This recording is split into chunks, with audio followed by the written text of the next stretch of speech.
Curfew জারি করে সেনা নামাইতে হয়েছে। কারফিউ এবং সেনা নামানো ঐতিহাসিকভাবে পতনের পূর্ব লক্ষণ। আইয়ুব খান পতনের আগে কারফিউ দিছিল, ইয়াহিয়া কারফিউ দিয়ে পালাই গেছিল, এরশাদ পতনের আগে কারফিউ দিছিল। এখন খুনি হাসিনার পতন কেবল সময়ের ব্যাপার। সরকারি অফিস ছুটি দেওয়া লাগছে, কারণ সরকারি আমলা অফিসে যাওয়ার পথে জনতার হাতে আক্রান্ত হইতে পারে। হাসিনার দলের লোকেরা এখন বাড়ি ছাড়া, ভয়ে বাসায় থাকতেছে না। হাসিনার আমলে জনতার যুদ্ধকে নস্যাৎ করার সরকারি চক্রান্ত ব্যর্থ হয়েছে। তথাকথিত সংলাপ নাটকটা মাঠে মারা গেছে। আদালতের রায় প্রত্যাখ্যান করছে জনগণ। লড়াই থামে নাই, কারণ একটাই, এটার কোটা সংস্কারের লড়াই নাই। জনতার এক দাবি, খুনি হাসিনার পতনের আগে এই গণযুদ্ধ যে থামবে না সেটা এখন পরিষ্কার। সমাজের প্রত্যেকটা অংশ এক হয়েছে হাসিনার বিরুদ্ধে। এটা একটা ডিফাইনিং মোমেন্ট। এই টাইমটা আসতে হয় রাজনৈতিক পরিবর্তনের জন্য। আমার অভিজ্ঞতায় 90 এরশাদ পতনের আগে আমি ঠিক এই সময়টা দেখছিলাম। আমার মনে হয় যে এক সপ্তাহের মধ্যে বাংলাদেশের ভাগ্য নির্ধারণ হয়ে যাবে। কি হবে? কারণ এর বেশি সাস্টেন করতে পারবে না। ঢাকা শহরের অবস্থা ভয়াবহ। ঢাকায় আমি কথা বলছি আজকে, বাসায় বাসায় কারেন্ট নাই কারণ পেমেন্ট করতে পারতেছে না। নেট বন্ধ, মানে ও ডিজিটাল বাংলাদেশ করছে, এখন ডিজিটালি বন্ধ করে দিছে, নেট ইন্টারনেট বন্ধ করে দিছে। মানে আপনি টাকা তুলতে পারবেন না এটিএম থেকে, বিল দিতে পারবেন না, ইলেকট্রিসিটি না থাকলে পানি তুলতে পারবেন না, পানি নাই বাসায়, খাবার নাই, দোকান খুল দিচ্ছে না, কারণ লুটপাট হয়ে যাচ্ছে দোকানগুলো। ঢাকায় কোনো খাবার ঢুকতেছে না বাইরে থেকে, কোনো ইকোনমিক অ্যাক্টিভিটি নাই, প্রবাসীরা রেমিটেন্স পাঠাইতেছে না, ব্যাপক ক্ষয়ক্ষতি হয়েছে। আগুনে যা ঠিক করতে অনেক সময় লাগবে। প্রচুর ভবন ভস্মীভূত হয়েছে, টোল প্লাজা ভস্মীভূত হয়েছে, সরকারি স্থাপনা ভস্মীভূত হয়েছে। এমনিতেই রিজার্ভ জয় বাংলা টাকা ভিক্ষা করতে গেছিল চীনে, টাকা পায় নাই। আর এই টাকা সে কেমনে পাবে? ব্রিজ, টোল প্লাজা থেকে শুরু কইরা সেতু, ভবন, টিভি ভবন, অসংখ্য স্থাপনা গুড়াই দিছে জনতা, পুরাই দিছে। পুলিশ র্যাবের অসংখ্য গাড়ি পুরাই দিছে। হাসিনা রক্ত শূন্য হইয়া মরবে। আমি বলছিলাম বারে বারে যে হাসিনা একটা জেনোসাইড করবে ক্ষমতায় থাকার জন্য। আমার সেই আগের ভিডিওগুলো যদি দেখা না থাকেন, আমি রিটা সাহেবকে কয়েকটা ভিডিও থেকে কয়েকটা অংশ দেখাতে চাই। আমি কয়বার বলছি এটা, যে হাসিনা একটা ক্ষমতায় থাকার জন্য জেনোসাইড করবে। আজকে যখন ভিডিও করতে ঢুকবো সেই মুহূর্তে খবর পাইলাম আরেকজন নেতাকে মারছে রংপুরে। বাকি আঘাত হয়তো খুব শীঘ্রই আসবে। এই যে দেখেন, ফেনীতে পায়জামা পাঞ্জাবি পইরা থাকা নব্য রাজাকাররা আমাদের সহযোদ্ধাদের বাড়ি চিনায় দিতেছে ঠোলাদের। বাসায় বাসায় শুরু হয়েছে অভিযান।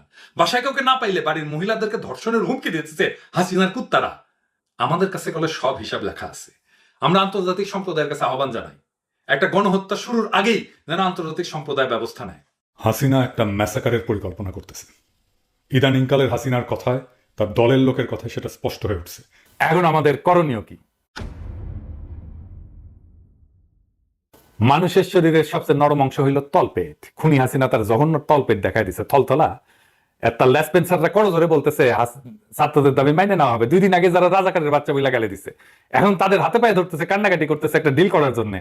তারা নাকি ডিলও করছে, ছাত্র নাকি আন্দোলন তুলিয়াও নিছে। থামছে কিছু? থামে নাই। কারণ এখন একমাত্র ডিল হইল শেখ হাসিনার পতন, পদত্যাগ এবং তার পেটোয়া বাহিনীর বিচার। শত্রুকে খতম করার তার শ্রেষ্ঠ সময় হলো তার দুর্বলতম মুহূর্ত। এইটাই সেই মুহূর্ত, এইটাই শ্রেষ্ঠ সময়। তার তলপেটে সর্বশক্তিতে চূড়ান্ত লাথি মারা। বাংলাদেশের 18 কোটি মানুষের 36 কোটি পা নিয়ে প্রস্তুত এই শেষ লাথি মারার জন্য, যাতে মাসুম বাচ্চাদের রক্ত পান করায় ঘৃণ্য জানোয়ার যেন জীবন্ত উঠে দাঁড়াইতে না পারে। খুনি হাসিনা আর তার মাফিয়া সরকারের মরণকাল উপস্থিত হয়েছে। কুমড়ো পটাশ বলছে আধা ঘন্টা নাকি লাগবে ঠান্ডা করতে সব। ওই নাকি রক্তপাত চায় না, সেই জন্য আধা ঘন্টার মধ্যে ঠান্ডা করিচ্ছে না। হারামজাদা, তুই এত বড় পারফর্মার হইলে শ্রমিক আছে তোর ছাইরা যায় না। ওর গুলিগুলা ফুরাইছে, সেই জন্যই কইছে যে এত গুলি আছে যে সেকেন্ডে যদি একটা করে গুলি ছড়ে তাহলে নাকি 5 বছর লাগবে গুলি শেষ হইতে। সব পরাজিতরাই এই কথা বলে স্যারেন্ডারের টাইমে। এই যে শুনেন, পাকিস্তানি কমান্ডার স্যারেন্ডারের পরে কি কইছে? যে রক্তপাত চায় না। এত অ্যামিনেশন ছিল যে আরো অনেকদিন যুদ্ধ চালাইতে পারতো। শুনেন, Why did you in the end surrender? Because for the consideration of the human lives. Could you have fought on?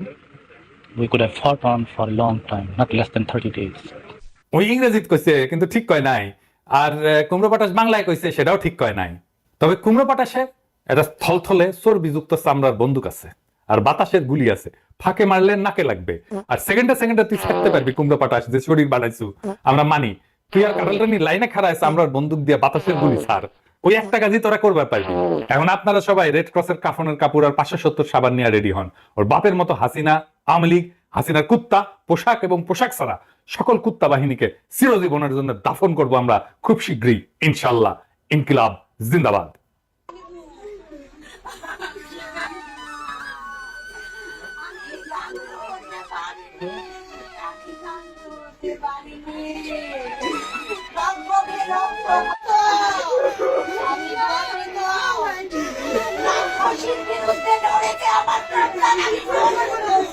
আমি